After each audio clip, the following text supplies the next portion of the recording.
is up everyone, it's your boy Lanzero back with another video, and in today's video we are going to be checking out 3 brand new titles dropping all about One Piece. That is right, One Piece the anime series currently has 3 new games in development, one being a open world RPG, another being a mobile game, and the third one being a card game, which is very interesting indeed. Now let's kick things off by talking about the open world RPG called One Piece Odyssey. For those who don't know, this is not One Piece's first attempt at an open world RPG. Prior to that, we had One Piece World Seeker, which came out back in 2019 to a fairly lackluster review.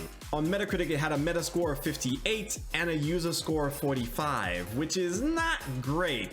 For those who did enjoy the game, they had some fairly positive things to say, but more so along the lines of if you are a fan of the anime, you would enjoy the game. But other than that, World Seeker had a fairly empty open world and a very simplified combat system, which for some, eventually the game got kind of boring. Now with One Piece Odyssey, it's safe to say that they plan on taking some of the elements that they did in World Seeker and hopefully improve upon that. The story in Odyssey is also being written by Eiichiro Oda, who is the mangaka for One Piece, but he also did the story for World Seeker, which apparently the story was one of the stronger points in the game. We could only hope that much at least. Odyssey has only been recently announced, so we'll keep our eyes out for more gameplay in the future to kind of see how much it's going to be different from World Seeker. Now on to the second game on our list, which is apparently called One Piece Project Fighter. This is a mobile fighting game being developed by Tencent, and with all due honesty, from what I've seen, I think I can probably classify it more as a side-scrolling beat-em-up more than a fighting game, but hey, that's my take on it. But other than their choice in what they choose to classify the game as, it actually looks pretty solid.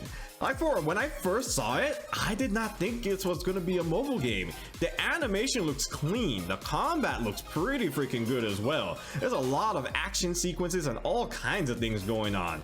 It really, I personally would love if this would have been on console as well, because then that means there'd have been even more room for the game to look even better. But I digress. The game looks great.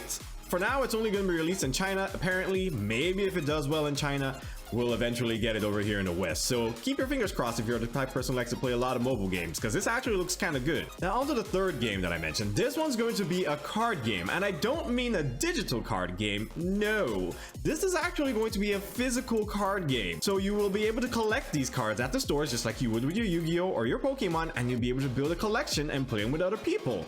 So this would be pretty nice for people who like tabletop style games and are a fan of One Piece, and also for those who just want to collect the cards, because some of the art on these cards actually look pretty damn good. I was pretty surprised to see that they were making a card game for One Piece, but I guess considering the amount of wacky characters that they have in the series, it actually makes sense. So it'll be pretty interesting to see how well this does. For now, the card game is going to be launching in Japan in 2022, and eventually we will see when it comes over to the West. But that's all we know so far about all the different things that are going to be coming out for One Piece. As a fan of the series, I'm actually kind of excited to see new things coming out for One Piece.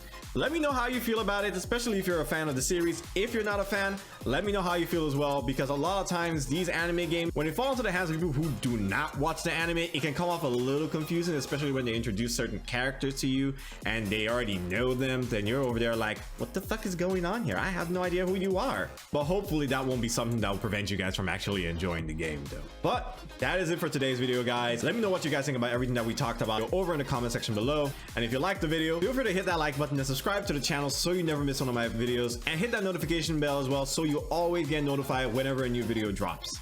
And be sure to follow me over on Twitch. I stream at least once or twice every week, and it's a nice little time just to hang out and interact with the community as well. All right, that is it for today's video, guys. You stay safe, and I will talk to you all later. Peace.